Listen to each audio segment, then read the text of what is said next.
Hello student, welcome back to my YouTube channel Student Study Point, and I hope that you all are fine. So let's move on to a new topic which is to be just discussed today. So let's start. Hello student, देखिए बात कर रहे थे हम 12th के first chapter से। तो उसमें अभी तक जो हम डायपोल्स के बारे में पढ़ रहे थे तो उसके जरिए हम इंटेंसिटी वगैरह भी पढ़ चुके हैं इससे पहले वीडियोस में। तो आज जो वीडियो है उसमें हम बात करेंगे physical significance of electric dipole, यानी जो इलेक्ट्रिक डायपोल है यानी विद्युत द्विध्रुव है उसका जो भौतिक महत्व है यानी फिजिकल सिग्निफिकेंस क्या है, भौतिक महत्व क्या है, उसके बारे में बात करने वाले हैं। तो देखिए है क्या कि हम इसकी सबसे पहले तो बात यह है कि इसकी जरूरत ही क्यों पड़ी। तो होता क्या है कि जो कोई भी आपने देखा होगा कि जो तत्व हैं वे क्या होते हैं, उदासीन होते हैं, उन पर चार्ज जीरो होता है। ये चीज़ मैं स्टार्टिंग में सबसे पहले आपको बता चुका हूँ। तो जब वो चीज़ जीरो होती है तो फिर इलेक्ट्रिक डायपोल पर जो चार्ज है, तो देखिए इलेक्ट्रिक डायपोल के बारे में, चार्ज के बारे में, इसलिए ये चीज़ इस चीज़ को ऐसे बोल रहा हूँ कि आप इसके जरिए इंटेंसिटी वगैरह निकाल सकते हैं, ये सारी चीज़ें। तो इलेक्ट्रिक डायपोल की जरूरत कैसे हुई, क्या हुई कि जब सारे तत्व क्या थे, यानी जो तत्व होते हैं उन पर टोटल आगे जीरो होता है। तो अब आप एक चीज समझ के चलिए कि जैसे द्रव्यमान केंद्र होता है वैसे ही आवेश का केंद्र भी होता है। ठीक है, वैसे ही आवेश का केंद्र भी होता है।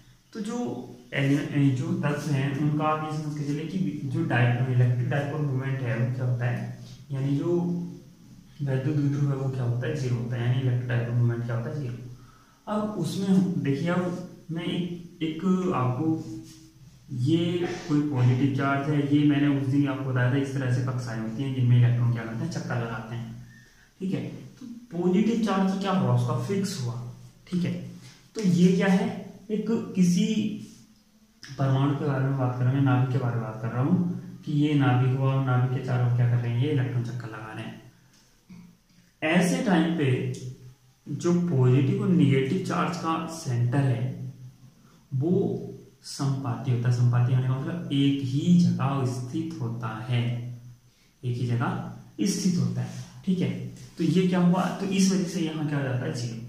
अब इसकी जरूरत क्यों हुई कि जब अलग अलग एलिमेंट्स को कहाँ रखा गया, या जो नाभिक थे परमाणु को इलेक्ट्रिक फील्ड में रखा गया कि जो परमाणु है या नाभिक है वे इलेक्ट्रिक फील्ड में किस तरह का बिहेवियर प्रदर्शित करते हैं या क्यों करते हैं, इस चीज को जानने के लिए इलेक्ट्रिक डायपोल की डिफाइन किया गया। इलेक्ट्रिक डायपोल को डिफाइन किया गया कि अगर किसी एटम को या जो न्यूक्लियर है उसको इलेक्ट्रिक फील्ड में रखा जाए तो वो विद्युत के लिए कैसा नेचर रखेगा, यानी उसके लिए जो इलेक्ट्रिक फील्ड के अकॉर्डिंग नेचर है उसका वो कैसा होगा। इस चीज को डिफाइन करने के लिए इलेक्ट्रिक डायपोल की जरूरत पड़ी, और इसी चीज को डायपोल इसी चीज को जो जरूरत हुई थी और जो उसको डिफाइन किया गया उसी को हम फिजिकल सिग्निफिकेंस के रूप में जानते हैं। ठीक है, तो अब हुआ क्या, ये तो क्या हुआ जब यहाँ कोई इलेक्ट्रिक फील्ड नहीं है, जीरो है, और ये एक आपका क्या रखा है, कोई न्यूक्लियस रखा हुआ है, एटम रखा हुआ है, तो इसमें कोई डायपोल मोमेंट नहीं है। लेकिन जैसे ही क्या होता है कि इसको हम क्या करते हैं, एक इलेक्ट्रिक फील्ड जनरेट करते हैं। ठीक है, इलेक्ट्रिक फील्ड यहाँ क्या है, electric field equal to zero है, और यहाँ electric field does not equal to zero. जब इलेक्ट्रिक फील्ड जीरो के बराबर नहीं है तब क्या होता है कि जो पॉजिटिव चार्ज है, देखिए अब मैं अब ऐसे बात करूं कि पॉजिटिव चार्ज है और एक निगेटिव चार्ज है। तो अब आप एक चीज समझ के चलिए कि ये पॉजिटिव और निगेटिव चार्ज पहले एक ही जगह थे, ऐसे करके लगा लीजिए। ठीक है, अब इसको क्या रखा, इलेक्ट्रिक फील्ड की डायरेक्शन रखा, तो मैंने ये एक यूनिफॉर्म इलेक्ट्रिक फील्ड रख लिया। ठीक है, ठीक है, ये यूनिफॉर्म एक इलेक्ट्रिक फील्ड है।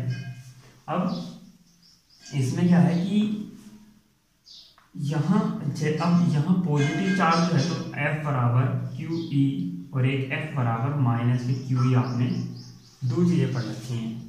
यहाँ क्या था कि इलेक्ट्रिक फील्ड की डायरेक्शन में फोर्स है और यहाँ इलेक्ट्रिक फील्ड की अपोजिट डायरेक्शन में फोर्स है। यानी निगेटिव चार्ज पर इलेक्ट्रिक फील्ड की अपोजिट डायरेक्शन में फोर्स लगता है, किस पर, निगेटिव चार्ज पर, और पॉजिटिव चार्ज पर सेम डायरेक्शन में लगता है। तो इससे क्या होता है कि जो पॉजिटिव चार्ज है वो थोड़ा इलेक्ट्रिक फील्ड की दिशा में क्या हो जाता है, विस्थापित हो जाता है, और निगेटिव चार्ज विपरीत दिशा में विस्थापित हो जाता है। इससे क्या हुआ कि दोनों के बीच में क्या हुई, एक डिस्टेंस आ जाती है, यानी ये अब संपाती ना रहकर इनके बीच में क्या जाती है, कुछ ये दूरी उत्पन्न हो जाती है। और अब जब दूरी उत्पन्न हो जाती है, ठीक है, तो इस चीज को हम क्या बोलते हैं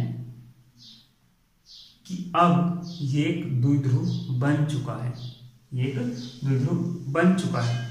तो अगर आपके पास इस तरह की कंडीशन है कि उसका बिना विद्युत क्षेत्र के इलेक्ट्रिक डायपोल मोमेंट जीरो है, यदि बिना विद्युत क्षेत्र के किसी का इलेक्ट्रिक डायपोल मोमेंट जीरो है तो वो अध्रुवीय अणु कहलाते हैं, अध्रुवीय यानी नॉन पोलर मॉलिक्यूल।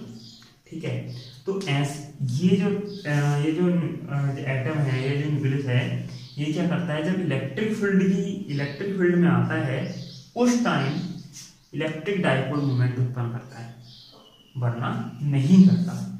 ठीक है, अगर इलेक्ट्रिक फील्ड के डायरेक्शन में आएगा, इलेक्ट्रिक फील्ड में आएगा, तब ये ऐसा प्रदर्शित करेगा, वरना नहीं करेगा। वैसे मैं इस चीज के बारे में आपको इलेक्ट्रिक डायपोल वाली वीडियो में बता चुका हूँ कि मैंने उस टाइम HCl के लिए इलेक्ट्रिक डायपोल मोमेंट निकाल के दिखाया भी था।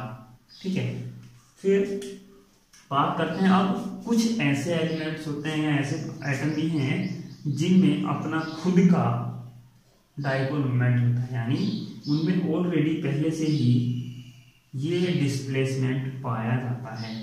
ठीक है, और ये पर्टिकुलर किसी ना किसी एक दिशा में होता है, जैसे कि मान लिया इसके लिए आप इस दिशा में मान के चलिए, कोई दूसरा है उसके लिए ये हो सकती है दिशा, कोई और हो तो उसके लिए इस तरह से हो सकती है। तो ये क्या होती है, अलग अलग दिशा में होती है। कब, जब हम किसकी बात कर रहे हो, ध्रुवीय अणु की बात कर रहे हो। यानी कुछ ऐसे भी हैं जिनमें खुद का अपना इलेक्ट्रिक डायपोल मोमेंट पाया जाता है एटम में, तो ऐसे एटम ध्रुवीय में आते हैं। ठीक है, ये ऐसे न्यूक्लियस जो आते हैं वो किसमें आते हैं, ध्रुवीय अणु में आते हैं। तो कौन से आते हैं, जिनमें खुद का अपना, यानी जिनके पॉजिटिव और निगेटिव चार्ज सेंटर जो हैं वो कुछ डिस्टेंस पर पाए जाते हैं, वो ध्रुवीय अणु में होते हैं। जिनमें ऐसा नहीं होता वे अध्रुवीय होते हैं। अब दूसरे स्टेप जो मैंने ये वाली कंडीशन आपको बताई है, ये वाली कंडीशन जो बताई है, ये वाली कंडीशन मैंने इसलिए बताई, मैंने स्टार्टिंग बोला कि डायपोल को डिफाइन क्यों किया गया था कि जब इलेक्ट्रिक फील्ड में इनको रखा गया था तो ये अलग अलग नेचर रिप्रेजेंट करते थे। तो अब अध्रुवीय अणु जो थे उनको जब हमने इलेक्ट्रिक डायपोल में रखा, सॉरी इलेक्ट्रिक फील्ड में रखा, तो उन्होंने क्या प्रदर्शित किया कि वे इलेक्ट्रिक डायपोल उत्पन्न करते हैं। ठीक है, इलेक्ट्रिक डायपोल मोमेंट उत्पन्न करने लगते हैं। लेकिन यहाँ तो आप ध्रुवीय अणु पहले से ही है, लेकिन अंतर क्या आएगा, यहाँ कोई एक दिशा में पर्टिकुलर ये हैं, लेकिन जब इन पर इलेक्ट्रिक फील्ड लगाया जाता है, जब इन पर इलेक्ट्रिक फील्ड लगाया जाता है, यानी जब यहाँ electric field is not equal to zero, ये इलेक्ट्रिक फील्ड के जीरो होने पर है, और ये कब है, जब electric field is not equal to zero, यानी इलेक्ट्रिक फील्ड जीरो के बराबर नहीं है। तो उस टाइम क्या होगा कि ये जितने भी अणु थे सबका जो इलेक्ट्रिक डायपोल मोमेंट है वो एक पर्टिकुलर डायरेक्शन में क्या हो जाएगा, संरेखित हो जाएगा, यानी एक निश्चित दिशा में संरेखित हो जाता है। कब, जब ऐसे यानी पोलर मॉलिक्यूल्स को इलेक्ट्रिक फील्ड में रखा जाता है। जब यूनिफॉर्म इलेक्ट्रिक फील्ड में नॉन पोलर मॉलिक्यूल्स को रखा जाता है तो वे एक इलेक्ट्रिक डायपोल मोमेंट उत्पन्न करते हैं, लेकिन पोलर डायपोल जो पोलर मॉलिक्यूल हैं उनमें इलेक्ट्रिक डायपोल मोमेंट पहले से होता है। बस होता क्या है कि जब इनको इलेक्ट्रिक फील्ड में रखा जाता है तो ये किसी पर्टिकुलर दिशा में क्या हो जाते हैं, संरेखित हो जाते हैं सभी अणुओं के इलेक्ट्रिक डायपोल।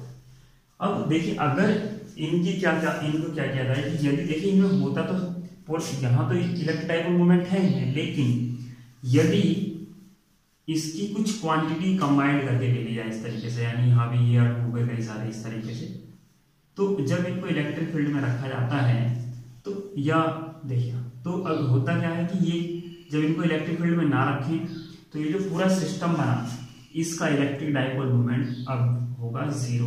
क्यों? क्योंकि ये इस तरीके से, यानी ये यादृच्छिक रूप से इस तरह से सिस्टमेटिकल होते हैं, बंधे रहते हैं। जो डाइपोल मोमेंट की डायरेक्शन है ये इस तरह से होती है कि इनका अगर बीजगणितीय योग निकाला जाए तो वो कितना निकल के आता है? जीरो निकल के आता है।